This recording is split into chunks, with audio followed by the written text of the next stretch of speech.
Luke chapter 23. Jesus handed over the Pontius Pilate. Then the whole multitude of them arose and led him to Pilate, and they began to accuse him, saying, "We found this fellow perverting the nation and forbidding to pay taxes to Caesar, saying that he himself is Christ, a king." Then Pilate asked him, saying, "Are you the king of Jews?" He answered him and said, "It is as you say."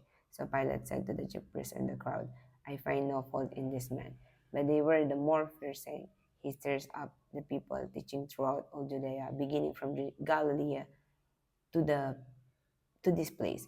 Jesus faces Herod. When Pilate heard of Galilee, he asked if the man were Galilean, and as soon as he knew that he belonged to Herod's jurisdiction, he sent him to Herod, who was also in Jerusalem at that time. Now, when Herod saw Jesus, he was exceedingly glad, for he had desired for a long time to see him, because he had heard many things about him, and he hoped to see some miracle done by him.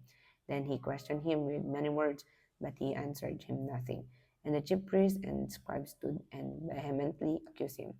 Then Herod, with his men of war, treated him with contempt and mocked him, arrayed him in a gorgeous robe, and sent him back to Pilate.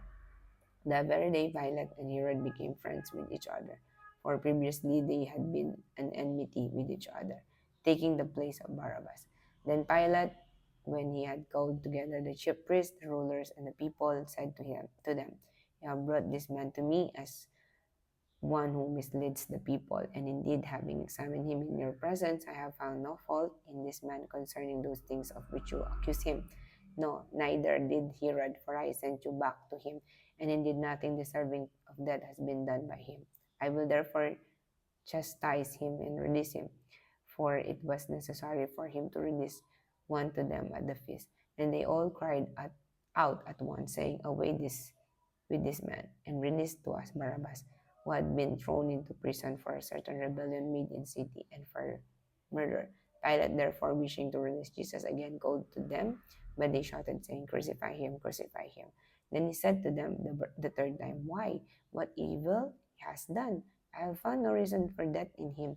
I will therefore chastise him and let him go." When they were insistent, demanding with loud voices that he be crucified, and the voices of this man and of the chief priests prevailed.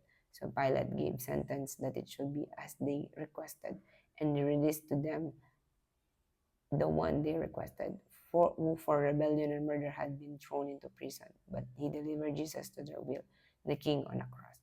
Now, as they led him away, they laid hold of a certain man, Simon a Cyrenian, who was coming from the country, and on him they laid the cross that he might bear it after Jesus.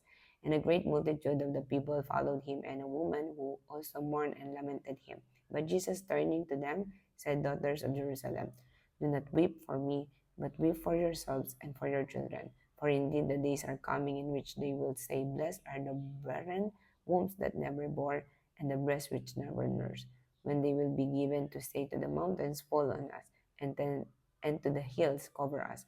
For if they do these things in the green wood, what will be done in the dry?" There were also two other criminals led with him to be put to death. And when they had come to the place called Calvary, there they crucified him, and the criminals, one on the right hand and the other on the left. Then Jesus said, "Father, forgive them, for they do not know what they do."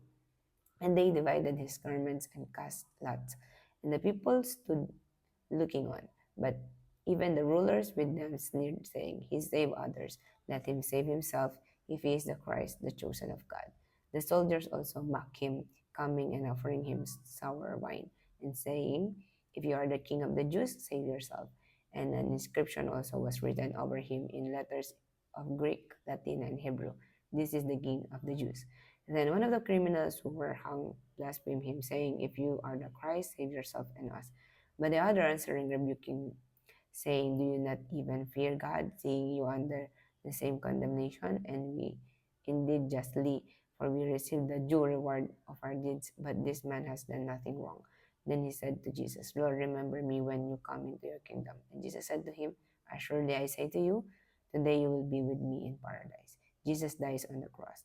Now it was about the 6th hour, and there was darkness over all the earth until the ninth hour. Then the sun was darkened, and the veil of the temple was torn in two.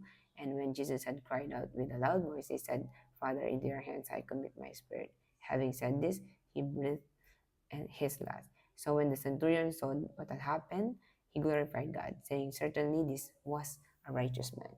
And the whole crowd who came together to that sight, seeing what had been done, beat their breasts and returned. But all his acquaintances and the woman who followed him from Galilee stood at a distance watching these things.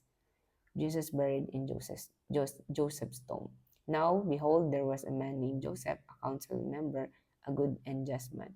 He had consented to their decision and did. He was from Arimathea, a city of the Jews, who himself was also waiting for the kingdom of God. This man went to Pilate and asked for the body of Jesus. Then he took it down, wrapped it in linen, and laid it in a tomb that was hewn out of the rock where no one had ever lain before. That day was the preparation, and the Sabbath drew near. And the woman who had come with him from Galilee followed after, and they observed the tomb and how his body was laid. Then they returned and prepared spices and fragrant oils, and they rested on the Sabbath according to the commandment.